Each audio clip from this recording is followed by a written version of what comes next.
আজকের গল্প মাহারা টুনি। টুনি ও তার বাচ্চা এক নদীর ধারে বাসা বানিয়ে থাকতো।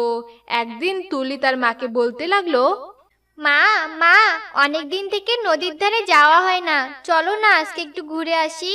হ্যাঁ হ্যাঁ, চলো মা তুলি, আজকেই তোমাকে নিয়ে যাব। কিন্তু তুমি ওখানে গেলে আসতেই চাও না, আস্তে আস্তে রাত হয়ে যায়। মা আমি আর কখনো এরকম করব না। এখন থেকে তুমি যা বলবে আমি তাই শুনবো। আমি আর দেরি করব না, কিছুক্ষণ ঘোরাঘুরি করে চলে আসবো। কথা বলতে বলতে রাত হয়ে যায়। ওরা দুইজনে ঘুমিয়ে পড়ে। পরের দিন সকালে সব পাখিরা নিজেদের খাবারের খোঁজে বেরিয়ে পড়ে। সেদিন আকাশে খুব মেঘ দেখা যায়। আর টুনির ছানাটি বলতে লাগলো, মা চলো না নদীর ধারে যাই, ওখানে গেলে খুব মজা হবে। সকাল তো হয়ে গেছে মা, চলো যাই। তুলি নদীর কথা ভাবতে ভাবতে বুঝি সারা রাত ঘুমায়নি। কখন সকাল হবে, কখন যাবে নদীর পাড়ে। এরপর তারা দুইজনে যাওয়ার জন্য রওনা হলো। সেখানে গিয়ে পৌঁছে গেল। তোমার কি মনে আছে, তোমার বাবা যখন জীবিত ছিল তখন তুমি তার সাথে খেলতে আসতে? মা আমার মনে হচ্ছে বাবা থাকলে না কতই মজা হতো। বাবা আমার সাথে অনেক মজা করত, আর আমি বাবার পিঠে চড়ে খেলতাম। বাবা আমাকে নিয়ে ঘুরে বেড়াতো, খুব মজা হতো। তারা দুইজনে কথা বলছিল। এমন সময় টুনি দেখতে পেল কোনো এক শিকারী তীর মারছে। তখন টুনি দেখতে পেল তীরটা তার মেয়ের দিকে ছুটে আসছে। তখন টুনি তার মেয়েকে ধাক্কা মেরে সরিয়ে দেয়। ফলে তীরটি টুনির বুকে এসে লাগে। তীরের আঘাতে টুনির মৃত্যু হয়ে যায়। মা ও মা, কথা বলো মা, কি হলো তোমার? কথা বলছো না কেন মা? তোমার শরীর থেকে অনেক রক্ত বেরোচ্ছে। মা ও মা, কথা বলো আমার সাথে। কি দুর্ভাগ্য! কিছুক্ষণ আগে তারা দুইজনে কথা বলছিল। অনেক খুশি ছিল তারা। কি সুন্দর সময়টাকে উপভোগ করছিল। আর এক মুহূর্তে সবকিছু এলোমেলো হয়ে গেল। এরপর রাত হয়ে গেল। আর তখনই টুনির বাচ্চাটি বুক ভরা কান্না করতে থাকে।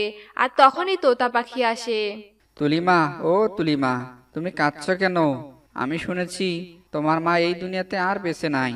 তোতা আঙ্কেল, আমি আমার মায়ের সাথে নদীর ধারে অনেক মজা করতেছিলাম, আর আমার মা আমাকে বাঁচাতে গিয়ে নিজেই শিকারির তীরে আঘাতে মারা যায়।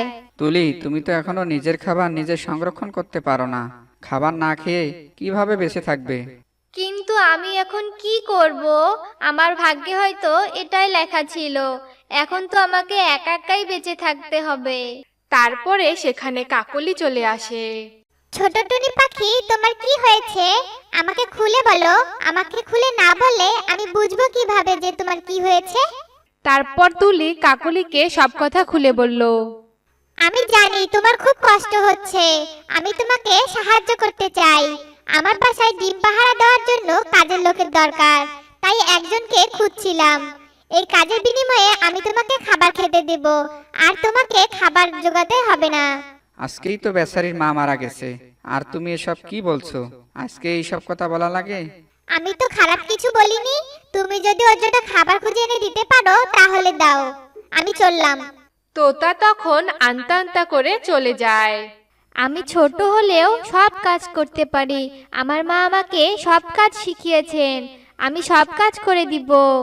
তাহলে চলো আমার সাথে, আর কাল থেকে আমার বাসার সব কাজ করবে। আমি যতদিন নিজে থেকে নিজের খাবার নিজে জোগাড় করতে পারবো না, ততদিন আপনার বাসায় কাজ করব। ছোট পাখি, তুমি চলে এসেছো? হ্যাঁ কাকলি আন্টি, আমি চলে এসেছি। আমি আপনার সব কাজ করতে পারবো। আমাকে 2 বেলা পেট ভরে খাবার দিলেই চলবে। ঠিক আছে তুলি, তুমি আমার সব ডিমগুলো দেখে রাখবে, আর ঘরে সব কাজ করবে। আমরা খাবার খুঁজতে অন্য জঙ্গলে যাচ্ছি। এরপরে তারা খাবারের সন্ধানে বেরিয়ে পড়ে। তুলি পানির জগ সরাতে গিয়ে একটা ডিমের উপরে পড়ে যায়। আর ডিমটা ভেঙে যায়। হায় হায়, এ কি হলো? এটা কি করলাম আমি? এখন তো কাকলি আন্টি এসে আমাকে মারবে। অন্যদিকে তোতা ও চিল বলা বলি করছিল। ছোট্ট টুনি এত সব কাজ করতে পারবে কি? তুলির এত কষ্ট দেখে আমার খুব খারাপ লাগতেছে। 2 বেলা খাবারের জন্য কতই না কষ্ট করতে হচ্ছে বাচ্চাটিকে। কিন্তু আমরাই তো সব সময় খাবার পাই না। ওকে কি আমরা সব সময় খাবার খাওয়াতে পারবো? খাবার খাওয়াতে পারবো না তো কি হয়েছে? কিভাবে খাবার জোগাড় করতে হয় সেটা তো শিখাতে পারবো। যদি খাবার জোগাড় করতে পারে তাহলে তো কাকুলির বাসায় আর কাজ করতে হবে না। তাছাড়া টুনি আমাদের অনেক উপকার করেছে। এরপরে চিল কাকের বাসায় রওনা হলো। অন্যদিকে কাকলি এসে বাসায় দেখতে পেল তার একটা ডিম ভেঙে গেছে। অলক্ষী অপয়া, তোকে দয়া করে আমার বাসায় থাকতে দিছি, তুই আমার এত বড় সর্বনাশ করলি। এরপরে কাকলি তুলির মাথায় আঘাত করলো। ও কাকলি আন্টি, আমি ইচ্ছে করে করিনি গো, তুমি বিশ্বাস করো, আমি পানি জগ সরাতে গিয়ে ভেঙে যায়। তখনই চিল কাকের বাসায় গিয়ে দেখতে পায় কাকলি তুলিকে অনেক আঘাত করেছে। কাকুলি, তুমি এই অনাথ বাচ্চাটাকে মারছো কেন? ও আমার একটা ডিম ভেঙেছে, তুমি কে যে ওর ব্যাপারে কথা বলতে এসেছো? চিল কিছুক্ষণ চুপ থেকে তুলিকে বলতে লাগলো, মা খাবারের জন্য অন্যের উপর ভরসা করলে এরকম নির্যাতন সহ্য করতে হবে। তুমি কি তা সহ্য করতে পারবে? তার চেয়ে তুমি আমার সাথে চলো, আমি তোমাকে খাবার সংগ্রহ করতে সাহায্য করব। তারপরে তুলি চিলের সাথে চলে আসে চিলের বাসায়। এখানে কিছু খাবার আছে, খেয়ে নাও। কাল থেকে তুমি আমার সাথে খাবার খুঁজতে যাবে, কেমন? এরপরে তারা খাবার খেয়ে ঘুমিয়ে পড়ে। পরের দিন সকালে খাবার খুঁজতে বের হলো। এভাবে সে আস্তে আস্তে সবকিছু শিখে যায়। এভাবে অনেক দিন কেটে যায়। তুলিও অনেক বড় হয়ে যায়, দেখতেও অনেক সুন্দর হয়, দেখতে যেন তার মায়ের মতো হয়েছে। তুলিমা, তুমি এখন বড় হয়ে গেছো। আর মেয়েরা যখন বড় হয় তখন তাদের বিয়ে করে অন্যের ঘরে যেতে হয়। অন্যের ঘর হয় নিজের বাসা। অন্যের ঘরে কেন যেতে হয় বাবা? এখন তোমাকে দেখে রাখার জন্য একজন দরকার, তোমার সব সময় খেয়াল রাখবে। মানে হচ্ছে তোমাকে বিয়ে করে তার ঘরে যেতেই হবে, সেই ঘর হবে তোমার ঘর। তখন তুলি অনেক লজ্জা পায়, আর এদিকে তোতা টোনাকে সাথে নিয়ে আসে। চিল ভাই, ও চিল ভাই, পারুটুনির ছেলে মধুটোনা, ওর মা মারা গেছে, তাহার বাসা ছিল সেটাও ভেঙে গেছে। আমার মনের বাসনা পূর্ণ হয়েছে, ঈশ্বর তাকে আমার কাছে পাঠিয়েছে। আমি এই মুহূর্তেই মধুটোনার সাথে তুলির বিয়ে দিব। বিয়ের পর দুজনে আমার বাসায় থাকবে, একে অপরের দায়িত্বও নিবে আর অনেক সুখে থাকবে। তারপর তারা দুইজনে তাদের বিয়ে দিয়ে দিল, আর সবাই মিলেমিশে একসাথে থাকতে লাগলো। আজকের গল্প তিন ফলের ঘরে হিরে জহরত। এই নাও টোনা বাজারের ব্যাগ, বাজার করে নিয়ে আসো তো, ঘরে তো কোনো দানা পানি নেই। মেয়েটা যে এক্ষুনি খেলা শেষ করে চলে আসবে। টুনি, জানোই তো এখন বনে কোনো কাজ কাম নেই, সবাই ঘরে ঘরে বসা। এখন তুমিই বলো তো, হাতে কোনো টাকা পয়সা না থাকলে কি করে বাজার নিয়ে আসবো? টোনা, এভাবে কি সংসার চলে বলো তো? দুদিন থেকে তো তুমি আর আমি না খেয়ে আছি, আর মেয়েটা বিনা পায়রার ঘর থেকে খাবার ধার করে এনে খাওয়াচ্ছি। সেই ধারগুলো তো শোধ করতে হবে নাকি? আর পাখিদের বাসায় কাজ করতে চাইলে তো তুমি কাজও করতে দাও না। না না টুনি, আমাদের যতই কষ্ট হোক না কেন, তবুও তুমি পাখিদের বাসায় কাজ করবে না। এতে আমার যা মান সম্মান আছে একেবারে ধুলোই মিশে যাবে। হ্যাঁ সেটাই তো, তুমি থাকো তোমার সম্মান নিয়ে। শুনেছিলাম তোমার বাপ দাদারা নাকি জমিদার ছিলেন, অনেক ধন দৌলতের মালিক তারা, কিন্তু এখন দেখো জমিদারের জও নেই, খালি বাসাটা ছাড়া। টোনা আর টুনি যখন কথা বলছিল তখন ছোট টুনটুনি তুলি চলে আসে। বাবা মা, তোমরা একসাথে বসে আছো, ভালোই হলো। মা, ও মা, জানো কাকলি মাসি না কুকির জন্য কি সুন্দর একটা নেকলেস এনেছে। আমার না ওই নেকলেসটা অনেক পছন্দ হয়েছে। মা, তোমরা কি আমাকে অমন একটা নেকলেস কিনে দিবে? মারে, আমরা যে অনেক গরিব, তোকে আমরা এত দামি নেকলেস কি করে কিনে দিব বলতো? কদিন ধরে বাজার করার মতো কোনো টাকা পয়সাই নেই হাতে। হ্যাঁ রে মা, তোর মা একদম ঠিক কথা বলেছে। আমাদের মতো গরিব লোকের কোনো শখ থাকাই ভালো না। ও বুঝেছি, আমার ইচ্ছে তোমাদের কাছে কোনো দাম নেই, তাই না? আসলে তোমরা আমাকে ভালোই বাসো না। এ কথা বলে ছোট তুলি বাইরে চলে যায়। আর মেয়ের এমন কথা শুনে টোনাটুনি অনেক কষ্ট পায়, কিন্তু তাদের কিছুই করার ছিল না। এভাবে তুলি সবসময় কিছু না কিছু চাইতো, আর না এনে দিলে কান্নাকাটি করতো। বাবা, ও বাবা, আমাদের বনে কুয়োর কাছে যে বড় একটা আম গাছ আছে না, সে গাছে অনেক বড় বড় আম ধরেছে। আমাকে তুমি সে গাছে পাকা মেনে খাওয়াবে? খাওয়াতেই হবে কিন্তু,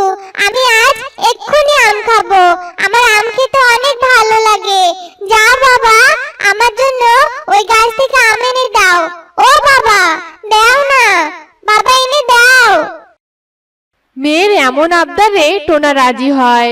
তখন টুনি বলে, না টোনা, তুমি যেও না, ওই গাছ যে অনেক বড়, আমার ভয় করছে টোনা, তাই বলছি তুমি যেও না। টুনি, তুমি এত ভেবো না তো। আমার মেয়ে আম খেতে চেয়েছে, তাও আবার সেই আম আমাদের বাগানেই আছে, আর সেটা আমি আমার মেয়েকে খাওয়াবো না, এটা কি করে হয়? এমনিতে মেয়েটাকে ভালো মন্দ কিছু এনে খাওয়াতে পারছি না। এরপরে টুনি অনেক বাধা দিলেও টোনা তার কথা না শুনে কুয়োর পাশে আম গাছটায় আম পাড়তে যায়। আর তারপর টোনা বড় বড় আম পাড়তে ধরে ধপাস করে কুয়োয় পড়ে যায়। টুনি একথা শুনতে পেরে টুনি আর ছোট টুনটুনি কুয়োর পাশে আসে। হে সৃষ্টিকর্তা, এখন কি হবে? আমি এতবার করে নিষেধ করলাম, কিন্তু সে আমার কোনো কথাই শুনলো না। জানিস তুলি, আজকে তোর জন্য এমন হয়েছে। মায়ের এমন কথা শুনে তুলি অনেক কষ্ট পায় আর অনেক কান্নাকাটি করার পর মা মেয়ে বাসায় চলে যায়। অন্যদিকে টোনা কুয়োতে পড়ার সাথে সাথে অন্য দেশে চলে যায়। সেখানে যেতেই টোনা দেখতে পায় 3টি ফলের বাড়ি। একটি বাড়ি আমের, একটি বাড়ি পেয়ারার, আর একটি বাড়ি কাঁঠালের। আর সে 3টি বাড়িতে ছিল সোনা, রূপা, হীরা, যা দেখে টোনা একেবারে চমকে যায়। হে সৃষ্টিকর্তা, একেই তো কুয়েতে পড়ে এলাম অজানা এক জায়গায়।